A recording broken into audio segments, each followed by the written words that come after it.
There, the broken human stood defiantly. He held his decapitated head against his chest. Looking down on a perfectly white platform, a massive feathered being judged a minuscule speck of a mortal. Many eyes watched, as numerous as the stars during a perfect night. Where the man planted himself, it became a stain on the pristine surface. Gaping wounds akin to canyons marked his flesh, warped scars where several brands once laid deeply, aged bone fractured for his skin. His rotting organs sprayed over the floor like a canvas.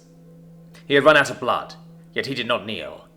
His own eyes were drilled out, his brain was leaking out. An irrepressible grin etched across his face. Even then, he had presented his own skull against all the witnesses, the audience beyond even the numerous eyes. His mouth cracked open, a laughter echoed from his body. He casually returned his head back to his neck stub. A disgusting, meaty grinding rang out. After a few practiced breaths, his entire body shuddered, and all the remaining hairs that remained on his body stood up on end. "Are you done yet?" he spoke out against the crowd. "Because I feel like sleeping. You bastards are boring me to death." When he smelled the air, he made a confused face. "Wait, this isn't..." All the eyes in the sky shot back at each other, before the feathers in the sky unfolded to reveal the most prominent of them all. "Human correction. Eitel Jägermeisterson. It is a pleasure to have you here with us at the moment."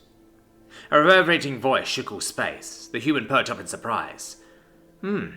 Hey, someone actually pronounced my name right. Good on you." After mulling on the situation for a few moments, the man gave a proud chuckle. I see. Now I understand. Those fuckers actually got bored before I did. How disappointing." His single chuckle evolved into laughter. "Human, do you comprehend where you are right now?" Eitel raised a stubbled finger, while still indulging in his euphoria. "Not completely, but that doesn't matter. Whatever the hell happens now, I don't care." The spectators watched on as the human's laughter did not cease. "I already made peace with myself. I lived my best life and came out with my greatest victory. And now..." His laughter suddenly halted. The only sound that existed was his own cackling echo. "I can actually rest in eternal bliss. I can laugh at all my enemies when they decide to visit me one last time." "Human, you may want to hold on to that dream of yours. The council has decided to reincarnate you to a fantasy world." Eitel presented a broken hand to the judge. "I refuse." The sky buzzed in amusement. "Who are you to refuse our offer?" Eitel smiled wildly. Did I stutter? The sky splintered into a cacophony of incomprehensible noise. "Most mortals do not refuse such a momentous opportunity. Some become heroes while others just live the rest of their days in a slow lifestyle. Eitel, you understand that pain and existence are one of the same. Your body tells your entire story, your final moments. So just accept it. We'll even throw in a special skill just for you. Then grab someone who is more compassionate than me." Eitel rudely interrupted. "If anything, give those powers to the people who exist in that little world of yours. If you can't give me a reason why you need to bring in people from other worlds, then I will keep refusing until one of us gives in. Or, better yet, send me over and see what happens. You will witness the full force of my spite." The audience laughed. The feathered sky quivered. "The audacity!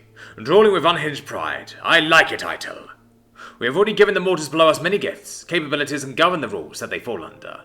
The fact we bring in others outside the sphere of culture is simply to introduce a different mindset and perspective. Great change has usually occurred because of the people we send their way, whether by ideology or force. For you specifically, the decision to bring you over was not an accident. We believe that your brand of ideals is necessary for a certain..." Eitel yawned. "You know what that sounds like to me? Purple prose, a whole lot of word soup. Don't try to hide your intentions behind double-speaking canned words. I already know you were going to send me down regardless. I just need a reason, so I don't immediately kill myself out of spite." A low rumble churned in the air. "Very well." The sounds of stifled laughter came down from higher up, the witnesses. 10 words or less." The sound similar to a sharp exhale echoed throughout space. "We fucked up. Otherworlders, massive issues, bullshit rules. Help. Please." Eitel nodded his head and grinned. "In 10 words too, a fine job. I can respect someone who missed a fucking up. Alright, I will play your little game. Since we are negotiating, I have several requests." All eyes focused on the feathered Josh. "I will accept and answer everything to the best of my knowledge and ability." "Alright. I will not accept any skills. I wish to be reincarnated as a human female from the lower class. That is all." A deathly silence lingered. "Are you sure about that? No additional information?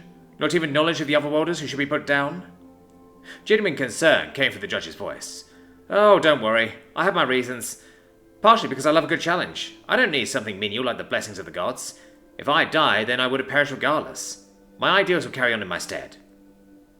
The judge looked to his fellow beings, all of whom gave a resounding nod. All of us are in agreement.